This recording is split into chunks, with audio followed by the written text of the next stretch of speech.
Hey guys, Brittany Muller here, back with tip number 3. Thank you so much for tuning in yesterday, and thanks to Ricky for asking a great question down in the comments. It was a lot more advanced than I was expecting anyone to ask, but I love talking about this stuff, and it's great, so keep them coming, and yeah, let's get into it. So tip number 3 is going to have to do with Twitter, and businesses incorporating Twitter really simply and efficiently into just their everyday tactics. But before I go into that, I do want to address there's been a lot of commotion about Google not de-indexing non-mobile websites. And I never thought that they would, and apparently there's some crappy SEOs that are trying to scare companies into paying money to not get de-indexed. Well, that's not the case. If your website's not mobile friendly, it's not going to fall off search altogether. It's just going to, be bumped down. In addition, Bing, and I understand this is as of today, has just added a mobile friendly tag, very similar to Google. So that's interesting. And the last thing I want to touch on responsive for tip number 2 yesterday is Jennifer Slegg from the SEMpost.com wrote a really cool article about links going to your mobile site and links going to your regular site. So if you have an mobile website, the question was, what's Google going to do with 3 links here, 3 links here? Is this going to, rank according to these 3 links, or how does that? It's the same content. What happens? And basically, what Google has come forward and said is it's going to combine those. So it will have a combined link, links of 6. So I just thought that was really interesting, and she addressed it really nicely, and I can link to that below as well. So businesses, use Twitter. Oh my gosh, it's insane. There are more medium to small companies that are just throwing money at different advertisements, and you name it, when they can be grabbing customers right now. People are asking questions about their products and services right now. If you were at Moz last summer in Seattle, you likely remember Will Reynolds talk about those rims that he wanted.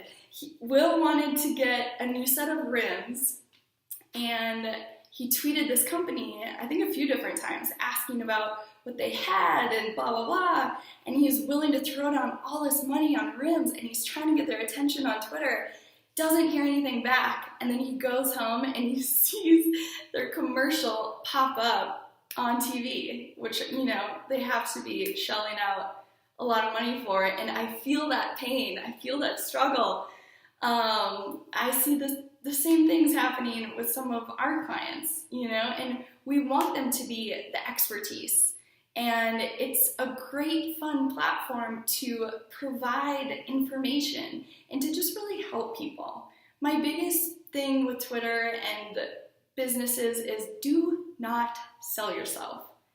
Please do not sell yourself. That is the worst thing you can do on Twitter. The best way you can use that is to engage and to help people and to have fun with it. I love referring people to, the best latte places up in Breckenridge when I was doing some social media a long time ago. That's kind of the fun stuff you get to engage with, and you get to connect with these people and help answer their questions, because regardless of your industry, there are people that are likely discussing something related, and they're asking questions and they want answers right now. And so to be that credible resource will take you a really, really long ways. And we know that tweets help index pages. We've known this for a while, and we actually tested this in London. It was really interesting because we all retweeted this one link to a non-indexed page and nothing happened.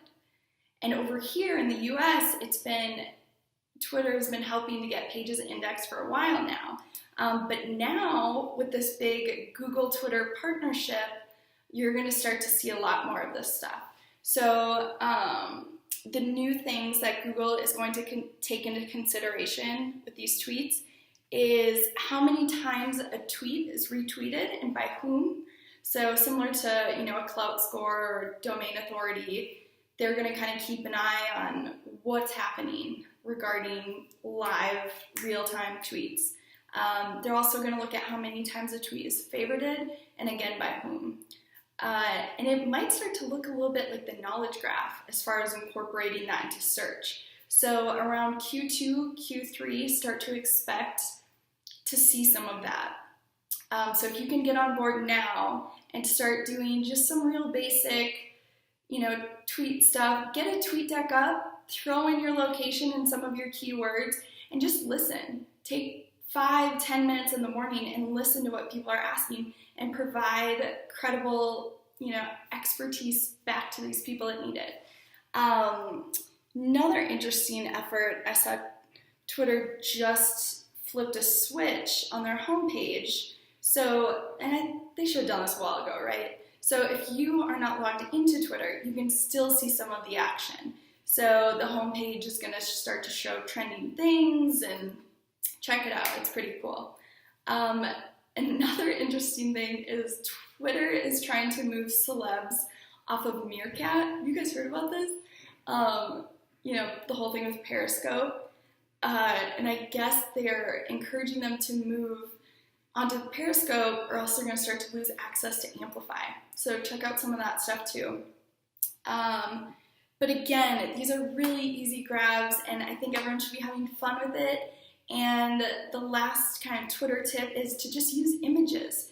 People love images, and your chances of someone retweeting it or favoriting it goes way up if you have a really cool image or just something simple and some text over it. Boom, you're off and flying. So I hope this helps, and I'm excited that we're going to start to see search and social becoming more intertwined. And thanks for tuning in. I will be back tomorrow with tip number 4. Woo! Bye, guys.